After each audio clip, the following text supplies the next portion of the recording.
tous et bienvenue dans cette vidéo. Donc voilà, ce soir nous allons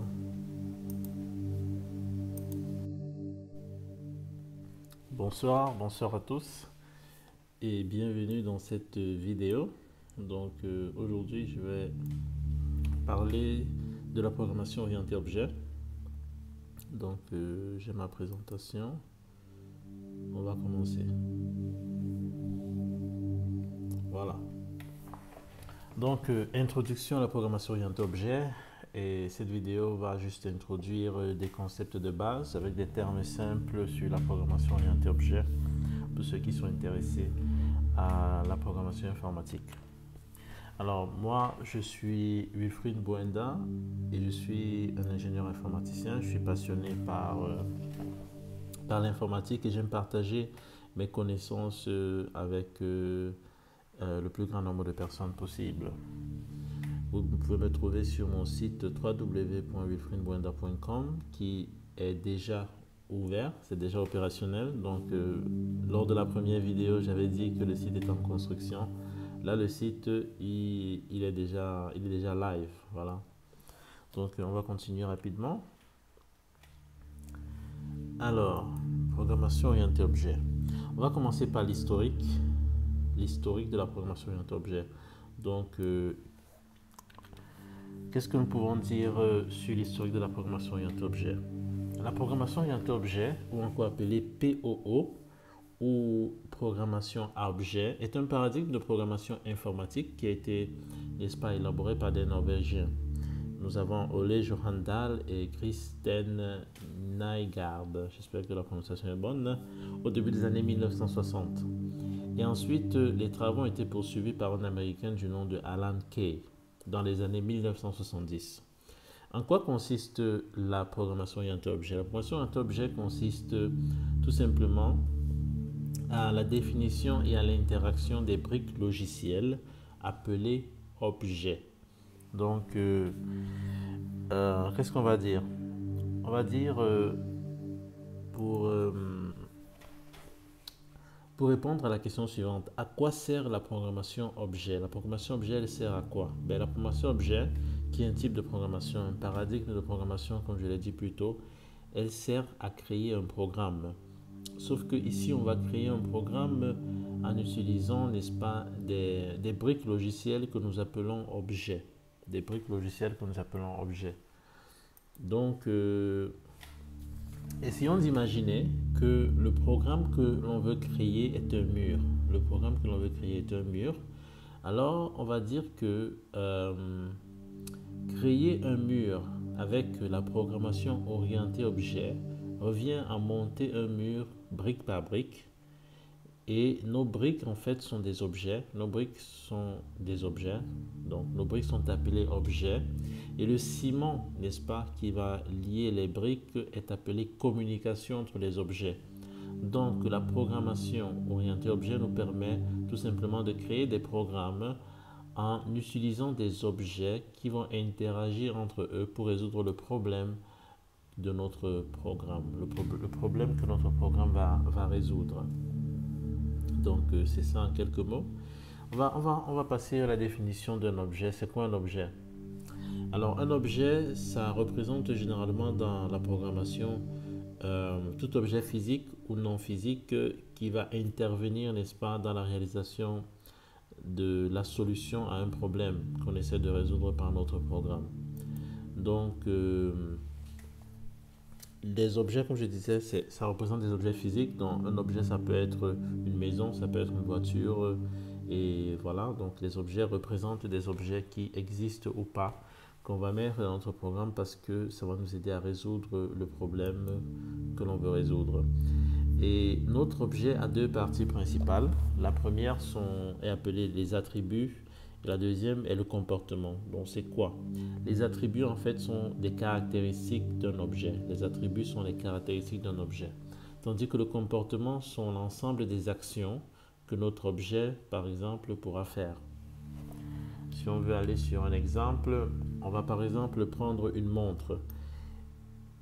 Si je prends la montre comme étant un objet, les caractéristiques ou les attributs peuvent être dans la marque de cette montre et la matière de cette montre. Par contre, comme comportement, on peut avoir le calcul de l'heure. Le calcul de l'heure qui est, n'est-ce pas, l'action que la montre va, n'est-ce pas, effectuer pour nous montrer l'heure à chaque instant. Donc ça, c'était pour un exemple sur la montre. Ok. Donc là, on va aller dans un exemple un peu plus pratique. Donc, supposons qu'on a l'objet montre Rolex. L'objet montre Rolex, par exemple, est de marque Rolex. Donc, un des attributs, la marque, c'est la Rolex. Et un autre attribut qui est la matière, ce sera l'acier, parce que cette montre est en acier.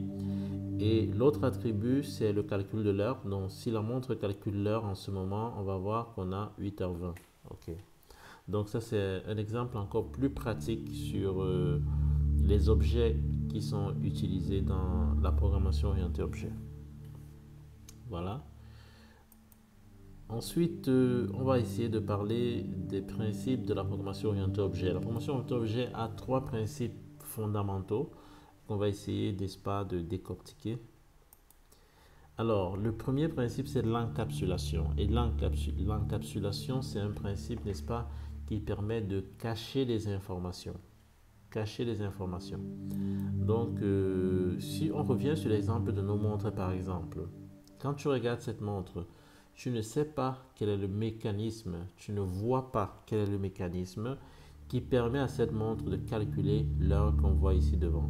Mais en fait, en ouvrant, en dépiéçant la montre, à l'intérieur, on va voir qu'il y a des engrenages, il y a tout un mécanisme qui fait en sorte que l'heure est calculée à chaque instant. Donc, c'est un peu comme ça que l'encapsulation fonctionne, c'est-à-dire le comportement d'un objet n'est connu que par cet objet-là.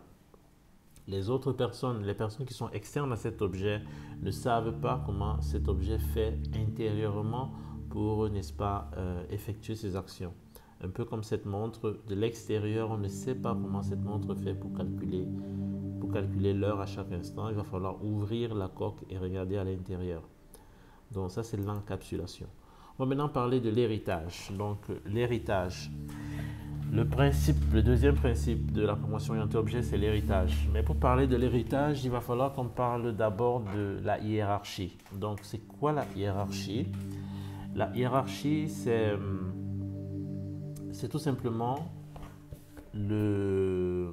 la relation de père-fils qu'il peut exister entre deux objets.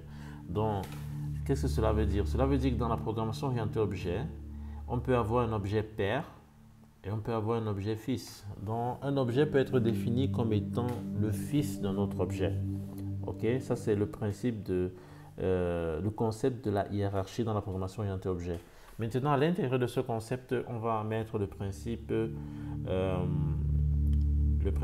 l'héritage. Donc, un objet A qui est le fils d'un objet B va hériter du comportement de son papa, donc du comportement de l'objet B. Donc, dans notre cas d'exemple, par exemple, on a cet objet père, son comportement, c'est le calcul de l'heure. Il sait calculer l'heure. Cet objet père sait calculer l'heure. Son fils, objet fils, va hériter aussi de ce comportement. Lui aussi, il saura calculer l'heure, comme son papa. Donc, c'est ça qu'on appelle le principe de l'héritage. Donc, lorsque tu es un objet fils, tu hérites des comportements de ton papa. Voilà. Donc, ça, c'était pour aller simple. Ensuite, on va aller au dernier principe de la programmation orientée objet qu'on appelle le polymorphisme. Donc, c'est quoi le polymorphisme? Le polymorphisme, c'est tout simplement c'est un mot qui vient du grec qui signifie peut avoir plusieurs formes. Et le polymorphisme, c'est le fait que dans la programmation orientée objet, n'est-ce pas, des comportements peuvent avoir différentes formes lorsqu'ils sont utilisés dans différents objets. Donc, pour illustrer cela, on va prendre cet exemple particulier où nous avons deux montres. Donc, on a une montre Rolex d'un côté en acier et il est 8h20 de ce côté-là. De l'autre côté, on a une montre Samsung et c'est une smartwatch pour ceux qui sont passionnés de technologie. Donc, ce sont les montres Smart Android Parfois, il y en a aussi des montres smart pour Apple, dans la Apple Watch. Donc, c'était juste une parenthèse. Alors, on a une montre Samsung sur la gauche. Elle est en cuir et elle calcule 10h31 en ce moment. Alors, en utilisant le principe qu'on a vu plus tôt, le principe qui parle, n'est-ce pas, de l'héritage. En parlant du principe qui parle de l'héritage. Donc, le principe de l'héritage nous fait comprendre que ces deux montres, déjà, sont des objets qui sont fils de l'objet montre. Donc, ces deux montres savent calculer l'heure. Ça, c'est la première chose. Ces deux montres sont des fils de l'objet montre. Donc, ces deux montres savent calculer l'heure. Mais ce qui est important ici, c'est que le principe de polymorphisme est appliqué. C'est-à-dire, le mécanisme utilisé par la montre Rolex pour calculer l'heure est différent du mécanisme utilisé par la montre Samsung pour calculer l'heure. C'est très simple de le comprendre. Cette montre est une montre mécanique, dont il y a des engrenages à l'intérieur qui tournent et c'est un principe mécanique en fait. Ici à l'intérieur, c'est un principe mécanique. De l'autre côté, par exemple, on a plutôt une montre qui est électronique. Une montre qui est électronique dont le principe et le calcul de cette heure n'est pas fait de la même manière que celui-ci. Donc, on a deux montres qui ont le même comportement hérité de leur papa qui est calculer l'heure, mais chacune de ces montres va calculer l'heure d'une manière différente. Ok? Donc, c'est ça qu'on appelle le polymorphisme. Le même comportement, différentes formes. Ok? Donc, ça, c'était pour le principe du polymorphisme. On va avancer. Maintenant, on va un peu essayer de voir les différents types de langage objet. Donc, en programmation orientée objet, il y a plusieurs langages à choisir, si on peut dire comme ça, si on veut programmer en utilisant ce paradigme. Il y a deux grandes classes. Il y a les langages à classe et les langages à prototype. Voilà, langage à classe et langage à prototype. Et il faut donc qu'on définisse les termes classe et les termes prototype. On ne va pas trop entrer dans les détails pour cette vidéo d'introduction. Mais on va aller quand même en définissant de manière brève. C'est quoi une classe? Une classe, c'est une catégorie d'objets. Une classe, c'est une catégorie d'objets. Donc, si je suis dans un langage à classe et je crée une classe qui s'appelle montre et qui a les caractéristiques qu'on a vues plus tôt et le comportement qu'on a vu plus tôt, cette classe-là va représenter, n'est-ce pas, la catégorie montre dans mon programme. À partir de cette classe, je vais créer des objets montres. Je vais créer des objets montres qui seront de catégorie montre. Donc, on aura des montres, on aura différents types de montres qui seront tous de la catégorie classe montre que j'ai créée. Donc, ça, c'est pour ce qui est des langages à classe. Par contre, dans les langages à prototype, on parle de prototypes. Et les prototypes dans ces langages, ce sont tout simplement des objets modèles à partir desquels on va créer d'autres objets. Donc, dans un langage à prototype, je vais créer un prototype montre. Mais dans ce cas présent, le prototype montre sera déjà un objet montre modèle avec déjà des caractéristiques de comportement que je peux utiliser. Mais à partir de lui, je pourrais créer d'autres objets aussi. Et c'est ainsi donc on a le prototype et d'autres objets faits à partir du prototype.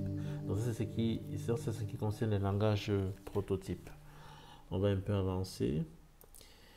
Bon, ici j'ai essayé de faire une classification, n'est-ce pas, de ces différents langages. Je me suis concentré sur les langages à objets. Donc dans les langages à objets, on a encore des divisions ici. Voilà, on a des langages qui sont impératifs, comme par exemple le Java qui est très utilisé. Le Java, voilà. On a des langages qui sont fonctionnels, comme par exemple celui-ci, le Common Lisp Object System. Donc ça c'est un autre langage à objet, mais il est fonctionnel. Et ensuite on a des langages qui sont hybrides, donc ils sont à la fois impératifs et à la fois fonctionnels, comme par exemple le Python qui est très utilisé aussi. Donc voilà un peu une petite classification des langages à objets qui sont très utilisés. Ensuite, on va aller... ok, on termine avec de la technologie en informatique. Donc, à la fin de cette vidéo, on a appris beaucoup de concepts d'informatique, de programmation informatique. On va donc essayer de faire un petit récapitulatif. Alors, on a appris ce que c'était qu'un objet. Un objet, c'est quoi? C'est une entité qui contient des propriétés et un comportement. Voilà. on a appris que un attribut, c'était tout simplement une caractéristique de notre objet.